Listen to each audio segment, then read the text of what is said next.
على الظالمين وصلى الله تعالى وسلم على محمد وعلى آله وصحبه أجمعين أما بعد أعوذ بالله من الشيطان الرجيم بسم الله الرحمن الرحيم قل اللهم مالك الملك تؤتي الملك من تشاء وتنزع الملك ممن تشاء وتعز من تشاء وتضل من تشاء بيدك الخير وهو إنك على كل شيء قدير.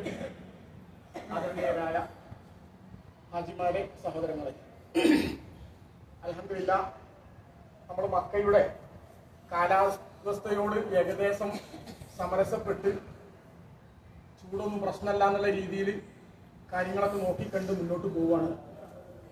അതുപോലെ അതിലേറെ അഭിമാനത്തോടു കൂടി നമ്മൾ ഓർത്തെടുക്കാനുള്ളത് വളരെ കുറഞ്ഞ ദിവസം കൊണ്ട് നമ്മൾ ഉദ്ദേശിച്ചതുപോലെ 10 മണി എന്ന് പറഞ്ഞാൽ ആ കറക്റ്റ് 10 മണിക്ക് എല്ലാവരും കൃത്യമായിട്ട് ഇവിടെ എത്തിച്ചേർന്നു എന്നുള്ളത് വലിയ അഭിനന്ദനം അർഹിക്കുന്നുണ്ട്. നമ്മുടെ നാട്ടില് ഒരു പരിപാടിയിലും കൃത്യമായിട്ട് പങ്കെടുക്കാത്ത ആളുകളൊക്കെ കൃത്യമായ സമയത്ത് പങ്കെടുക്കാത്തതും നടക്കാത്തതുമായ ഒരു സാഹചര്യമാണുള്ളത്. എന്നിട്ടും ഇവിടെ കാര്യമായ ഉറങ്ങാനും പല യാതി അത്യാവശ്യങ്ങളൊക്കെ ഉണ്ടായിട്ടും നമ്മളൊന്ന് ഒരുമിച്ച് കൂടുന്നുണ്ട്. അൽഹംദുലില്ലാഹ്, അള്ളാഹു അർഹിക്കുന്ന രീതിയിൽ നമ്മളിന്ന് സ്വീകരിക്കട്ടെ. വളരെ കുറച്ച് സമയം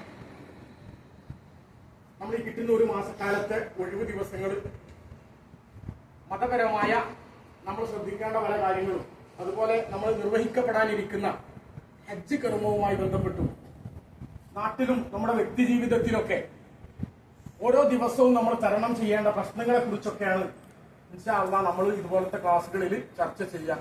ഇന്ന് നമ്മളൊക്കെ ഇന്ത്യ രാജ്യത്തിന്റെ ഭരണം എവിടത്തേക്ക് പോകുന്നു, നാട്ടിലെ നമ്മുടെ രാഷ്ട്രീയ സാഹചര്യം എന്താണ് എന്ന് ആശങ്കയോടുകൂടി നോക്കിക്കാണുന്ന ഒരു സമയത്താണ് ഉള്ളത്. വിശ്വാസി സമൂഹത്തിന്, പ്രത്യേകിച്ച് മുസ്ലിം സമുദായത്തിന്, പിന്നോക്ക ജനവിഭാഗങ്ങൾക്കൊക്കെ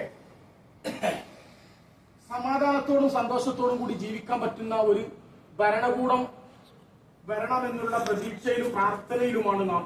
അള്ളാഹു അതിനുള്ള തൗഫീഖ് നൽകി അനുഗ്രഹിക്കട്ടെ. ആമീൻ. അതിന്റെ ഒരു മറുവശം കൂടി വിശ്വാസികൾ എന്നുള്ള നിലക്ക് നമ്മൾ ഉൾക്കൊണ്ടേ മതിയാവും. കഴിഞ്ഞ കാലങ്ങളൊക്കെ ഇന്ത്യയുടെ ചരിത്രം നമ്മൾ പരിശോധിച്ചാൽ ചെയ്യേണ്ട സമയത്ത് ചെയ്യേണ്ട പണി ഉത്തരവാദിത്ത ബോധമുള്ള ആളുകൾ നിർവഹിക്കപ്പെടാത്തതിന്റെ ഒരു ദുരന്ത ഫലമാണ് യഥാർത്ഥത്തിൽ ഇന്ന് ഇത്രയും വലിയൊരു പ്രയാസത്തിലേക്ക് ഇന്ത്യ രാജ്യം അഥവാ മതേതര ജനാധിപത്യ വിശ്വാസികൾ എത്തിപ്പെട്ടത് എന്ന് ആർക്കും മനസ്സിലാകുന്ന ഒരു യാഥാർത്ഥ്യമാണ്.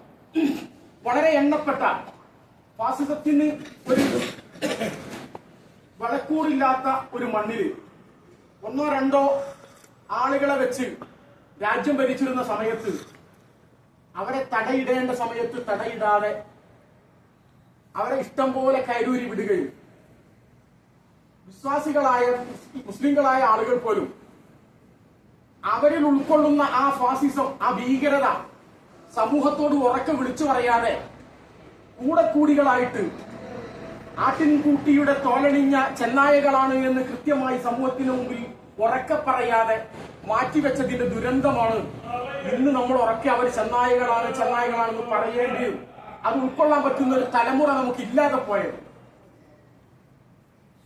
ഒരു ഭരണം ഏത് സമയത്ത് ആർക്ക് കൊടുക്കണമെന്ന് തീരുമാനിക്കുന്ന യഥാർത്ഥത്തിൽ ജനാധിപത്യത്തിൽ നമ്മളാണെങ്കിലും അത് അള്ളാഹുവിന്റെ തീരുമാനമാണ്.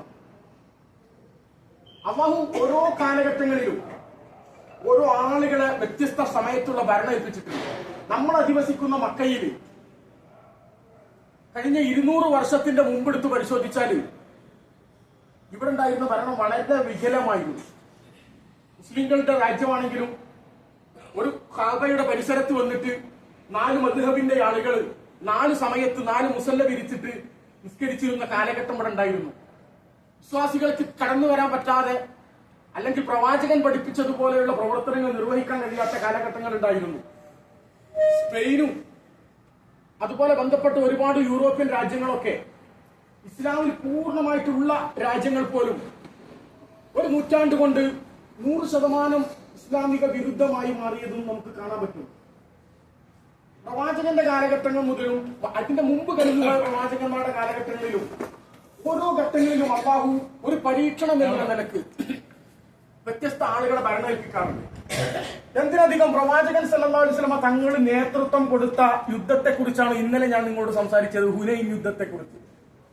ആ ഹുനൈൻ യുദ്ധത്തിലേക്ക് പോകുമ്പോ വിശ്വാസികളുടെ മനസ്സിലുണ്ടായ അജബത്തുക്കും കസറത്തുക്കും വലം തോന്നി അൻകും ഷൈഅ, നിങ്ങൾ കൂടുതലുണ്ട് എന്ന നിങ്ങളുടെ അഹന്തയുണ്ടല്ലോ, നിങ്ങളുടെ ആ ആത്മസംതൃപ്തി, അതെന്തായി? നിങ്ങൾക്ക് ഒരു ഉപകാരം ചെയ്തില്ല.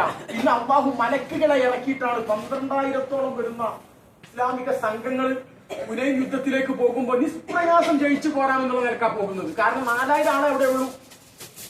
പക്ഷെ അല്ലാഹുവിടെ പരീക്ഷണങ്ങൾ ഇറക്കി ഓടി രക്ഷപ്പെട്ട് പ്രവാചകനും വളരെ കുറഞ്ഞ ആളുകളും കൂടി നിന്നിട്ട് വിളിച്ചു പറയാണ്, സഹാബികളെ നിങ്ങൾ എവിടത്തേക്കാ ഓടുന്നത്?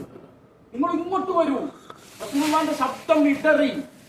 റസൂലുള്ളാഹിക്ക് കൂടുതൽ സംസാരിക്കാൻ കഴിയാത്തതുകൊണ്ട് അബ്ബാസ് റളിയല്ലാഹു അൻഹു വിളിച്ചിട്ട് പറഞ്ഞു, അബ്ബാസെ വിളിക്കുക അവരെ, എവിടത്തേക്കാ അവർ പിന്തിരിഞ്ഞോടുന്നത്? അങ്ങനെ വിളിച്ചു കൂട്ടിയിട്ട് അല്ലാഹു അവസാന ഘട്ടത്തിൽ വിജയം കൈവരിപ്പിച്ചതൊക്കെ ചരിത്രത്തിന്റെ ഭാഗമാണ്. ഉഹുദ് യുദ്ധത്തിൽ നമ്മൾ കണ്ടു പിന്തിരിഞ്ഞോടുകയും പ്രവാചകൻ പോലും കൊല്ലപ്പെട്ടു എന്ന് പറയപ്പെടുകയും ചെയ്യുന്ന ഘട്ടങ്ങളൊക്കെ. റസൂലുള്ളാഹി സ്വല്ലല്ലാഹു അലൈഹി വസല്ലം തങ്ങൾ നേതൃത്വം കൊടുത്ത് 23ഓളം യുദ്ധങ്ങൾ ആ 23 വർഷം കൊണ്ട് നടന്നിട്ടുണ്ട്. ചെറിയ സംഘടനകളും ഇതൊക്കെ വേറെയും. അപ്പൊ അതിലൊക്കെ വിജയവും പരാജയവും ഉണ്ടാവും. അതൊക്കെ ഇതാണ് അല്ലാഹുവിന്റെ ഭാഗത്തു നിന്നുള്ള ഒരു പരീക്ഷണമാണ്. ഉഹുദ് യുദ്ധം കഴിഞ്ഞ് വരുമ്പോഴാണ് അല്ലാഹു ഈ ഒരു പ്രയാസം മാനസിക പ്രശ്നങ്ങളൊക്കെ ഉണ്ടായപ്പോ